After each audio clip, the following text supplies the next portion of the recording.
Hello friends, आप सभी का स्वागत है आपका अपना यूट्यूब चैनल मघी मैथमेटिक्स क्लासेस में। तो आज हम लेकर के आए हैं एक नया टॉपिक है जो रसायन शास्त्र का है और तीसरा लेसन है धातु और अधातु। लेकिन इससे पहले दो चैप्टर पूरी तरह से कंप्लीट कर चुका हूँ और पहला लेसन था रासायनिक अभिक्रियाएं एवं समीकरण और दूसरा अम्ल भस्म तथा लवण को पूरी तरह से कंप्लीट कर चुका हूं और साथ ही साथ उसका ऑब्जेक्टिव सब्जेक्टिव भी नहीं लाए हैं, उसमें भी थोड़ा देरी है लेकिन उसको भी लाएंगे, बहुत ज़बरदस्त लाएंगे।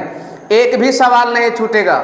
सबसे ज़्यादा सवाल पूछा जाता है तो अम्ल भस्म तथा लवण और उसके बाद है आपका धातु और अधातु। और धातु अधातु अगर सीख जाते हो मतलब समझ में अगर आ गया तो इसके बाद आता है चौथा लेसन कार्बनिक तथा इसके यौगिक। इसके बाद आता है आवर्त सारणी वाला, तो बहुत काम आता है। आवर्त सारणी के बारे में भी थोड़ा यहाँ चर्चा करेंगे, उसके बाद हम आगे चर्चा करेंगे। तब देर ना करते हुए सीधे हम लोग चलते हैं अपने टॉपिक की ओर चलते हैं। सबसे पहले है चैप्टर के नाम है धातु और अधातु। धातु और अधातु है जिसको इंग्लिश में कहा जाता है मेटल एंड नॉन मेटल्स। तीसरा चैप्टर है। सबसे पहले इसमें हम लोग इंट्रोडक्शन देख लेंगे, मतलब परिचय देख लेंगे धातु और अधातुओं को। धातु और अधातुओं को परिचय देख लेंगे। तो बात किया जाए आवर्त सारणी के, तो आवर्त सारणी में अभी तक 118 तत्व ज्ञात हो चुके हैं और भी इससे है लेकिन उसका पूरा शोधन नहीं हुआ है। अब इन्हीं 118 तत्वों में से क्या है तो धातु है और अधातु है, जिनमें इसका परिचय में सबसे पहले देखेंगे total elements in periodic table. Periodic table मतलब आवर्त सारणी में कुल तत्वों की आवर्त सारणी में कुल तत्वों की संख्या कितना है तो 118 है। कितना है 118 है। इसके बाद यही 118 में से कुल धातुओं की संख्या पूछेगा, मतलब total metals in periodic table, मतलब इस आवर्त सारणी में कुल धातुओं की संख्या। तो धातुओं की संख्या कितना होगा 93 होगा। कहीं कहीं 94, कहीं कहीं 92 भी मिलेगा, कोई दिक्कत नहीं। कितना होगा 93 होगा। अब ये 93 है। इसके बाद पूछेगा अधातु, तो अधातु कितना होगा तो अधातु देख लेते हैं कि आवर्त सारणी में कुल अधातु कितने हैं। तो कुल अधातु कितने हैं 22 हैं। और साथ में पूछेगा कि आवर्त सारणी में कुल उपधातु। देखो बात चल रहा था धातु अधातु के, लेकिन तीसरा टपक गया कौन उपधातु। उपधातु किसको कहते हैं जो धातु और अधातु के बीच में गुण रहता है उसको हम लोग क्या कहते हैं उपधातु। मतलब धातु का गुण और अधातु दोनों का गुण मौजूद रहता है तब हम लोग कहते हैं उपधातु, जिसका संख्या है 7। कितना संख्या है उसका 7 है। अब ये पीरियोडिक टेबल दिया गया है आवर्त सारणी, उसमें धातु अधातु में 2 भागों में बांटा गया है। तो इसमें कोई सीधा लाइन नहीं खींचा गया है, एक टेढ़ी मेढ़ी लाइन खींचा गया है। लगेगा कि इस प्रकार से सीढ़ी बना हुआ है। अब इस प्रकार से आवर्त सारणी में बांटा गया है। एक तरफ लिखता है बाईं और दूसरे तरफ लिख दिया है दाईं ओर। अब बाईं ओर जो होगा तो बाईं ओर सभी के सभी क्या आते हैं तो बाईं ओर सब के सब धातु होता है और बाकी इधर क्या होगा अधातु होता है। तो इधर बाईं तरफ जितने भी होते हैं धातु और इधर होता है अधातु। अब बात रहा कि उपधातु कहाँ होता है, तब भाई कुछ एकर इस किनारा में होगा कुछ इस किनारा में, मतलब बॉर्डर लाइन पे दोनों तरफ लगा हुआ रहता है, वही तो उपधातु है जिसको हम आवर्त सारणी में दिखाते हैं। चलो दिखाते हैं।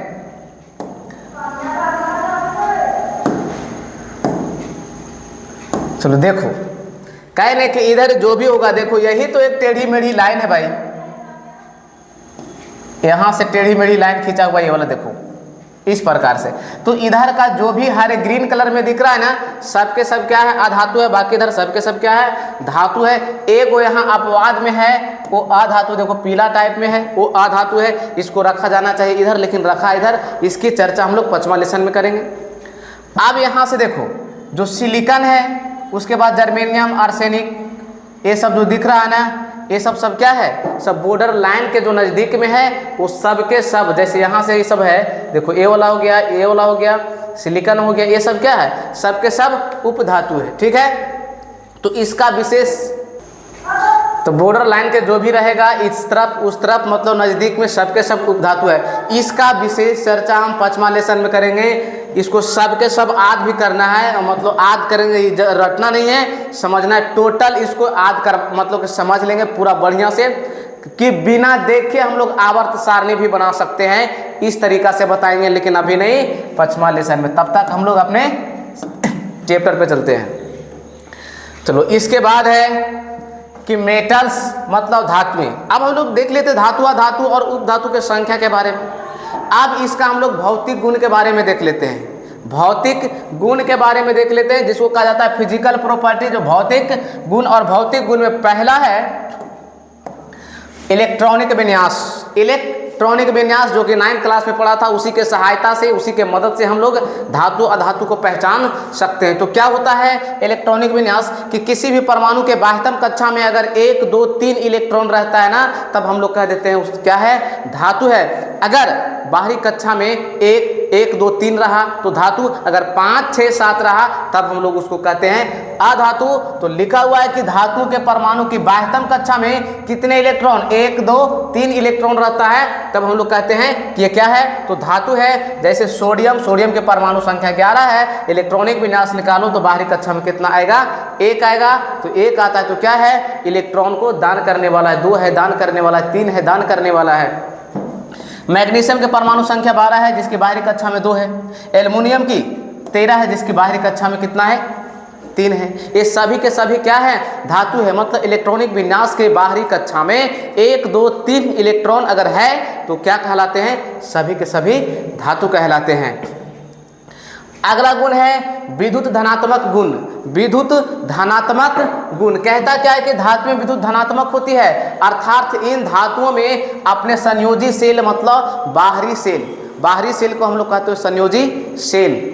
अब बाहरी जो सेल है उसमें इलेक्ट्रॉन जो भी होगा वो आसानी से त्याग करता है और त्याग करके धन आयन में बदल जाता है। जैसे बताए ना, कभी सोडियम का है तो था 2, 8, 1, इसका बाहरी सेल में 1 इलेक्ट्रॉन है।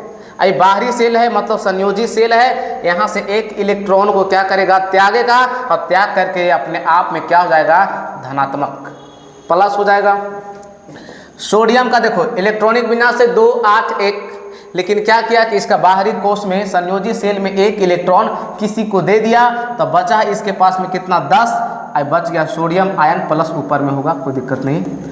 अब 2, 8 इलेक्ट्रॉनिक विन्यास एग्जामों में पूछा जाता है कि सोडियम का इलेक्ट्रॉनिक विन्यास 2, 8, 10, लेकिन कह दे कि सोडियम आयन का इलेक्ट्रॉनिक विन्यास तो 2, 8, 10, चूंकि 1 इलेक्ट्रॉन किसी को दे दिया है। जब भी ये आयन में चेंज होगा तो कैसा काम करेगा, नियोन जैसा विन्यास होगा। नियोन, चूंकि नियोन होता है Ne10, और जैसा नियोन का इलेक्ट्रॉनिक विन्यास होगा वैसा किसका होगा, सोडियम के होगा। उसके बाद है कैल्शियम।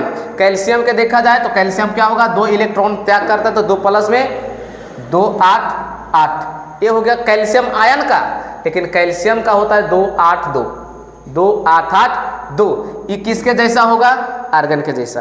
कहने का मतलब जब भी कोई तत्व इलेक्ट्रॉन त्यागता है, संयोजी सेल का इलेक्ट्रॉन त्यागता है या ग्रहण करता है, तो ग्रहण करने के बाद अष्टक पूरा करता है ना, तो उसका जो भी इलेक्ट्रॉनिक विन्यास होगा, मतलब आयन का, वो धनात्मक रहे चाहे ऋणात्मक रहे, उसका आयन में जब चला जाएगा तो इलेक्ट्रॉनिक विन्यास निकालने पर अक्रिय गैस के जैसा ही होता है। आप जैसे देखो नियोन अक्रिय गैस है, नियोन के नज़दीक में था सोडियम, नियोन के जैसा काम हुआ।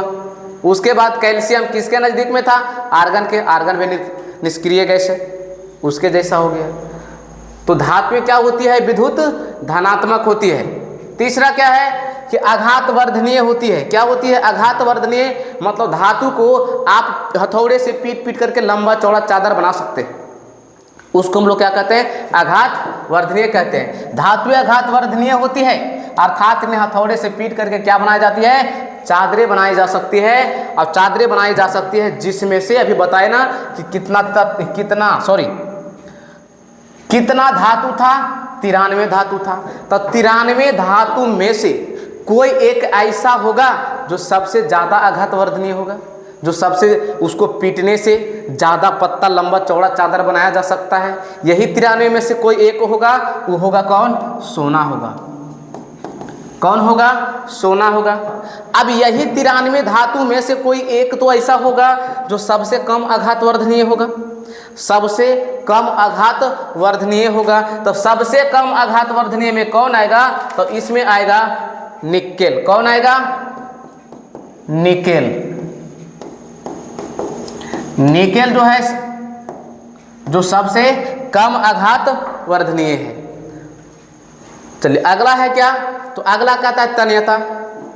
अब है कि धातु में तन्य होती है, मतलब धातु को तन्यता के मतलब इसे खींच करके क्या लंबा तार बनाया जा सकता है, लंबा तार बनाया जा सकता है। कह रहा है कि धातु में तन्य होती है अर्थात खींच करके क्या बनाया जाता है? तार बनाया जाता है। फिर वही बात आया कि 93 को धातु है, इन्हीं में से कोई एक ऐसा होगा जो उसे खींच करके सबसे लंबा तार बनाया जाता है। तो सबसे जो तन्यता है फिर से है क्या? सोना। क्या है? सोना। जिसे 1 ग्राम सोना से 2 किलोमीटर लंबा तार बनाया जा सकता है। उसी प्रकार अगर 100 मिलीग्राम अगर चांदी रहे ना, तब इसे 200 मीटर लंबा तार बनाया जा सकता है। 200 मीटर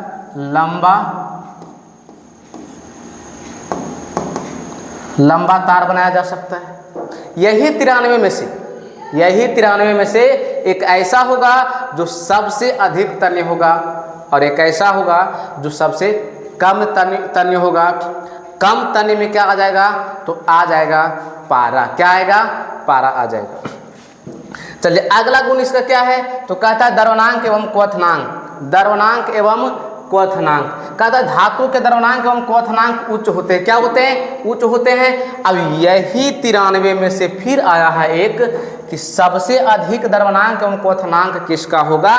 तो होगा टंगस्टन का, जिसका कितना होता है? 3380 डिग्री सेल्सियस। ये टंगस्टन क्या होता है? तो पढ़ना है फिजिक्स में। बल्ब के अंदर में जो फिलामेंट होता है, फिलामेंट का जो तार बना होता है वो होता है टंगस्टन का। किसका होता है? टंगस्टन का होता है। इसीलिए तभी तो टंगस्टन गलता नहीं है, क्योंकि उसके इतना टेम्परेचर तक वो सहन करता है, इससे ज़्यादा हो जाएगा गल जाएगा। हाँ, टंगस्टन का तार जो बल्ब के अंदर रहता है टूट सकता है लेकिन गल नहीं सकता है। सबसे कम द्रवणांक एवं क्वथनांक वाला धातु कौन है? तो वही 93 में से एक टंगस्टन था जो सबसे अधिक द्रवणांक एवं क्वथनांक है। अब मरकरी है जिसका सबसे कम है, इसको कहा जाता है पारा। संकेत होता है Hg, परमाणु संख्या होता है 80। यहाँ तक कोई दिक्कत? अगर भारतीय भवन का बुक अगर उठा करके देखेगा तो सबसे ज़्यादा जो मिलेगा ने, सबसे ज़्यादा अगर क्वथनांक अगर आप देखते हैं, सारणी कुछ दिया हुआ रहेगा उसमें मिलेगा किसका? तो उस सारणी में मिलेगा लोहा का मिलेगा, और लोहा का मिलेगा तो द्रवणांक मिलेगा 1535। द्रवणांक कितना मिल जाएगा? 1535 द्रवणांक। और क्वथनांक के बात किया जाए तो क्वथनांक मिलेगा 2750।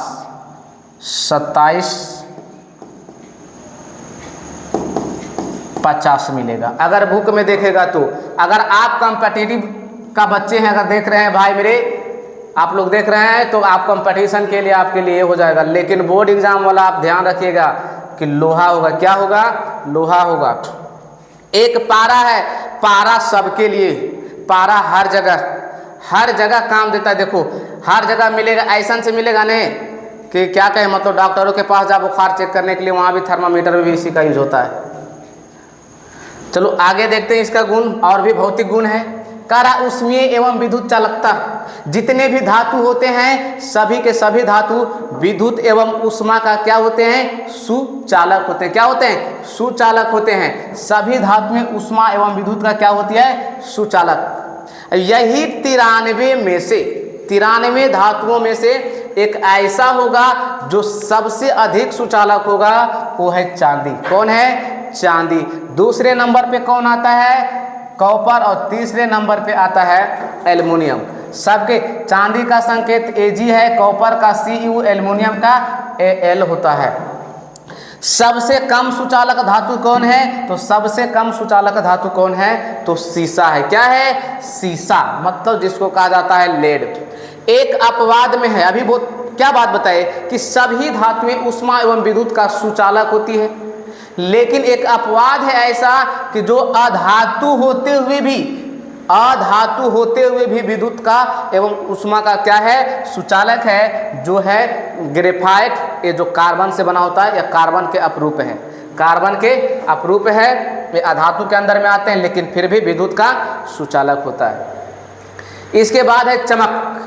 जितने भी धातुएं हैं उसकी सतह में एक विशेष प्रकार की चमक पाई जाती है, और वो जो चमक होती है उस चमक को हम लोग कहते हैं धातुई चमक।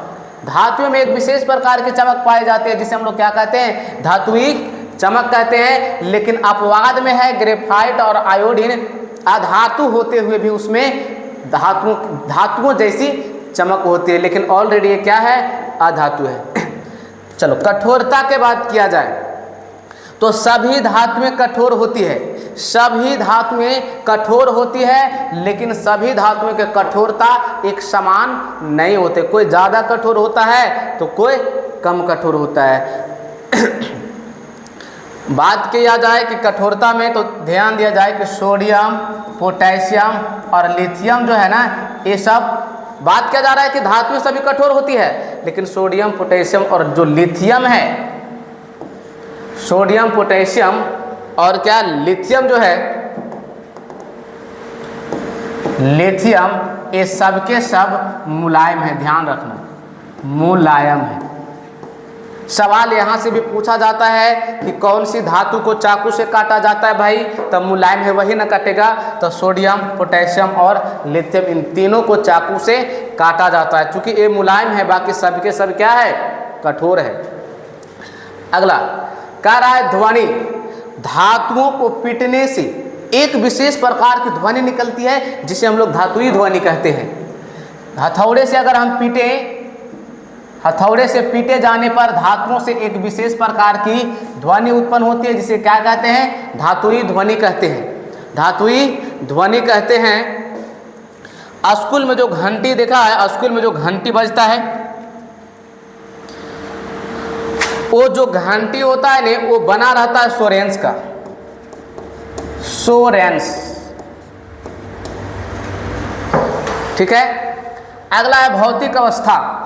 भौतिक अवस्था कहने का मतलब है कि सभी धातुओं का जो भौतिक अवस्था देखा जाए तो वो मिलता है किस रूप में, ठोस रूप में मिलता है। सभी धातुएं किस रूप में मिलेगा, ठोस रूप में। एक अपवाद है मरकरी यानी पारा, जो मिलता है द्रव अवस्था में। अब बात है बाबू, बात ऐसा है कि जो अपवाद में रहता है उसका भी कोई खासियत होता है, तो इसका खासियत हम लोग आगे देखते हैं।